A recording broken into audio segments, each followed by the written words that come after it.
Fred threes and all that, but the hustle plays back to back, Alpi coming back, Delinsky. How much does that sort of charge this whole comeback? Yeah, it was needed at that time. We didn't play our best, obviously, and started to buckle down. I'd say the second quarter, obviously, we had a good second quarter for about 8 minutes, and then the end of the game when we needed to.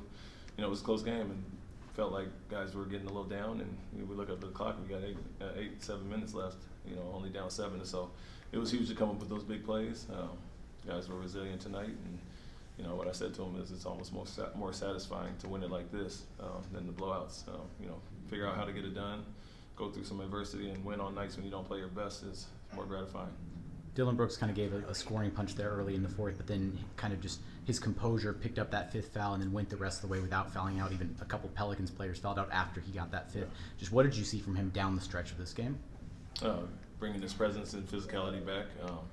What we talked about was adjusting to how the game was being called, and technicals and ejections and all that, and managing our emotions in that moment. And he did a great job. Obviously, got his fifth, and we trusted him to stay in and continue to play. And he did a phenomenal job, obviously, with some tough covers, Ingram and Williamson. Kind of barreling downhill, and he's taking the hits with his chest and guarding without fouling. So, phenomenal job by him. Loose balls, big rebounds at the end, and then obviously made a big shot as well. So, yeah, kudos to him for playing with 5, and we trusted him, and he made us a believer, obviously. The back-to-back fouls that got Valanciunas out of the game, and then it seemed like Alpi, he missed the free throws, but then he was just going to the rim and getting to the foul line every time. How big was that? Yeah, it was huge. We knew he had 4 initially, but then he got that fifth, and we wanted to kind of go at him, and we didn't even get to the play that we wanted to, but Alpi just ripped it and got him on the perimeter. So it was big. Obviously, he's one of their main rim protectors, and obviously offensive rebounder. Some of the things he was doing, playing well off of Zion and the dunker. So it's big to get him out, and we stayed aggressive, and then we started hunting some matchups with guys in foul trouble, and so did a good job, and it changed the game, obviously. You talked about Alpi and just what you saw from him, the defensive effort, just that kind of I guess resilience he has tonight. Yeah, I think a lot of guys did that. The game was being called tight, and we were an aggressive defensive team, and so some nights they're not going to call that, and you can get away with a little more physicality, and then they're going to call it touch fouls, and which they did, and got some guys out of the game early. And he played through it. I don't think we played our smartest game tonight, but when we needed to, we had the effort. And for him, it was even bigger. He has a sore ankle that he had to test out twice today, and for him to play through that and finish the game and finish on a high note with all those effort plays and diving on loose balls, obviously the scoring there is big time for him to play through that and see the success he can have, even when he's a little hobbled.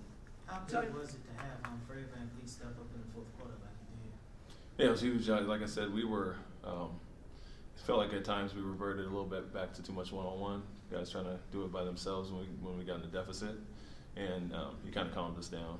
We found the sets that we liked, and for him to kind of pick on matchups and either get his shot or find Alperen in the pocket, which was huge. And obviously it collapsed their defense, and we got some kick-out threes there. So, not just the big shots that he made, but his toughness on ball. And he was really, other than us coaches, getting on guys a little bit, he was keeping guys composed and, saying the same thing. We got a ton of time left.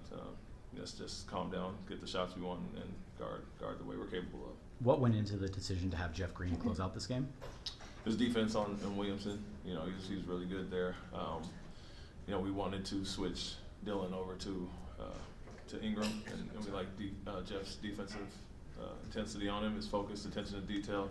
Even in the first half when Zion kept getting back to his left hand, we wanted to shade him right.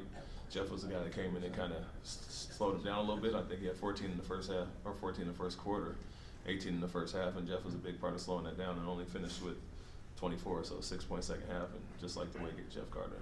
I know you didn't get the rebound, but the possession with 15 seconds left, is that like as well as you can defend that, forcing Ingram into that shot? Yeah, we had some other plans, and it didn't get communicated as well as we wanted to. So we got to be better in those end game situations. But yeah, I think the contest was great. Obviously, it was almost like a verticality on the perimeter and just hands straight up. But we were switching a lot, and got to come up with that loose ball. But we did well enough to force it out of what they initially tried to do. I think they were trying to get a shot for Hawkins, and made him take a tough one. What were you trying to do?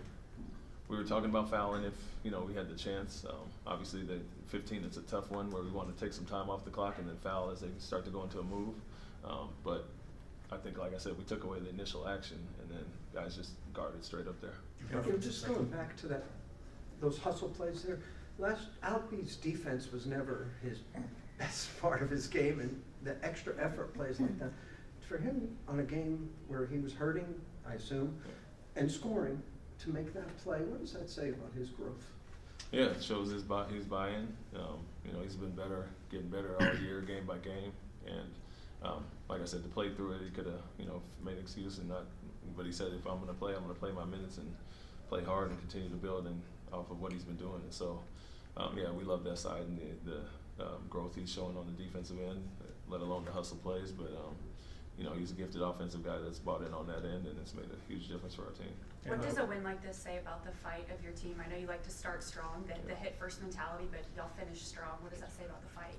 Yeah, we can win not our best night, whether it's offensively, defensively. We weren't our best either.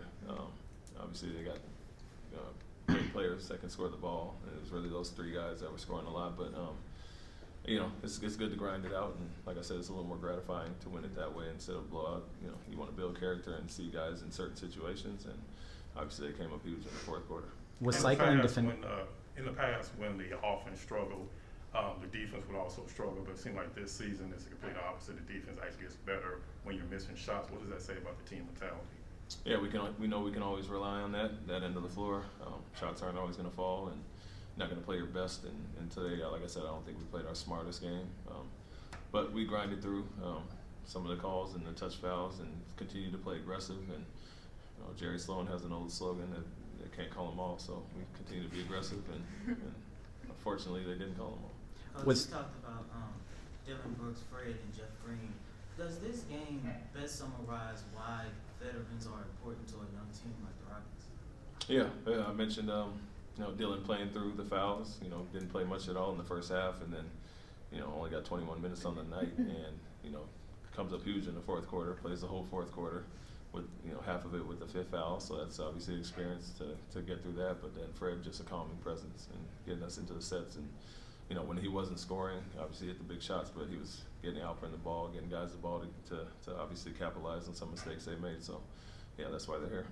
Was it part of your game plan to cycle so many defenders against Zion tonight, or was that just kind of a side effect of the switching scheme at times? No, we kept our matchup for the most part. We had some coverage to keep matchups, but we know we have a good number of bodies to throw at them.